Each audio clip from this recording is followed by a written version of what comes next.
ഇന്ന് പുതിയ 2 സർക്കാർ വന്നിരിക്കുമ്പോൾ ഈ ജനകീയ സർക്കാരാണെന്ന് ഇപ്പൊ ഒരു വന്നതേ ഉള്ളൂ, എന്നാലും നമ്മൾ ആ ഒരു ഹൈപ്പ് രണ്ടിടത്തും ഉണ്ട് ഈ പറയുന്ന മാതിരി. പക്ഷെ സാറിന് എന്ത് തോന്നും? മീൻസ് ഇപ്പൊ ഇവിടെ ഇവര് പലതും ഒത്തുതീർപ്പാക്കുന്നത് കണ്ടു തുടങ്ങിയിട്ടുണ്ട് നമുക്ക്. അതേപോലെ തന്നെ വിജയ് എന്ന് പറയുന്ന ഒരു സർക്കാരിന്റെ മേളിൽ അത്രത്തോളം വിശ്വാസം അവിടെയും വെക്കുന്നുണ്ട്. അവര് ഭയങ്കര മീൻസ് മനുഷ്യത്വമുള്ള രീതിയിൽ തന്നെയാണ് പ്രകടിപ്പിച്ചുകൊണ്ടിരിക്കുന്നതും. സോ ഇവര് രണ്ടുപേരും തമ്മിലൊരു തീർപ്പാകും എന്നുള്ളൊരു തോന്നൽ, ഒരു പ്രതീക്ഷയെങ്കിലും ഉണ്ടോ സാറിന്? ഉണ്ട്. ഉണ്ട്. അതുകൊണ്ട് തന്നെ ശ്രീ വിജയനെ കാണാനായിട്ട് അവിടെയുള്ള കുറെ കർഷക സംഘടനകളും കുറച്ച് ആൾക്കാരും തമിഴ്നാട്ടിലെ അവര് വിജയുമായിട്ട് ഒരു മീറ്റിങ്ങിനുള്ള ശ്രമം നടത്തുന്നുണ്ട് എനിക്ക് വേണ്ടി. എവിടെ? തമിഴ്നാട്ടില്. അപ്പൊ ഏതായാലും ഞാൻ വിജയനെ കാണുന്നുണ്ട്. അതൊരു കാര്യം. ഞാൻ ശ്രീ വി ഡി സതീശനെയും കാണാൻ തീരുമാനിച്ചിട്ടുണ്ട്.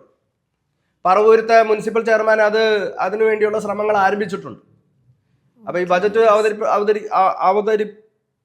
ഇന്നലെ ബജറ്റ്, ഈ ബജറ്റ് അവതരണത്തിന് ശേഷം അടുത്ത സൺഡേ ആലുവയിൽ വരുമ്പോ കാണാൻ സാധിക്കുമെന്നാണ് എന്റെ ഒരു പ്രതീക്ഷ.